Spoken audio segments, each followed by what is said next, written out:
ಹಿಂದೂ ವಿರೋಧಿ ಚಟುವಟಿಕೆಗಳಲ್ಲಿ ಅವರು ತೊಡಗಿಕೊಂಡಿದ್ದಾರೆ. ಯಾರು ಏನು ಮಾತಾಡಿದ್ರೂ ಸಹಿಸುವುದಿಲ್ಲ, ಯಾವ ಚಟುವಟಿಕೆಯನ್ನು ಸಹಿಸುವುದಿಲ್ಲ. ಹಿಂದೂ ಪರ ಚಟುವಟಿಕೆಯನ್ನು ಸಹಿಸಲಿಕ್ಕೆ ಸಾಧ್ಯ ಆಗೋದಿಲ್ಲ ಅನ್ನುವಂಥದ್ದನ್ನು ಸ್ಪಷ್ಟವಾಗಿ ಹೇಳ್ತಾ ಇದ್ದಾರೆ. ಇದು ಒಳ್ಳೆಯ ಲಕ್ಷಣ. ಪ್ರಜಾಪ್ರಭುತ್ವದಲ್ಲಿ ಒಂದು ರಾಜಕೀಯ ಪಕ್ಷ ಮತ್ತೊಂದು ರಾಜಕೀಯ ಪಕ್ಷದ ಸಿದ್ಧಾಂತಗಳನ್ನು ವಿರೋಧಿಸ್ತಕ್ಕಂಥದ್ದು, ಅದರ ಬಗ್ಗೆ ಚರ್ಚೆ ಮಾಡ್ತಕ್ಕಂಥದ್ದು ಸ್ವಾಭಾವಿಕ.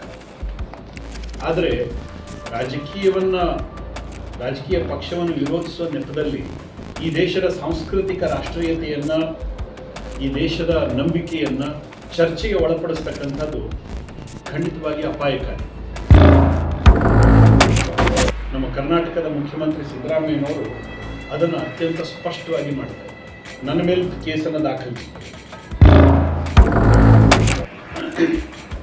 ಐತಿಹಾಸಿಕವಾಗಿ ಇರತಕ್ಕಂಥ ವಿಷಯಗಳನ್ನು ನಾವು ಕಾರ್ಯಕರ್ತರ ಜೊತೆಗೂ ಕೂಡ ಹಂಚ್ಕೋಬಾರದು ಅನ್ನೋಷ್ಟರ ಮಟ್ಟಿಗೆ ಅವ್ರದ್ದು ದಬ್ಬಾಳಿಕೆ.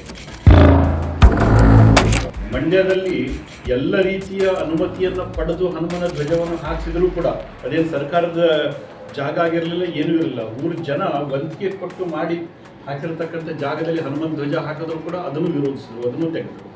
ಒಟ್ಟಾರೆ ಈ ರಾಜಕೀಯ ಪೂರ್ವಾಗ್ರಹ ಇವತ್ತು ದೇಶದ ಅಸ್ಮಿತೆಯ ಬುಡವನ್ನೇ ಅಲುಗಾಡಿಸ್ತಕ್ಕಂಥ ಸಿದ್ಧಾಂತವಾಗಿ ಮಾರ್ಪಟ್ಟಿರ್ತಕ್ಕಂಥದ್ದು ಅದು ದುರ್ದೈವ. ಅದು ಕರ್ನಾಟಕದ ಕಾಂಗ್ರೆಸ್ಸಿನ ದುರ್ದೈವ.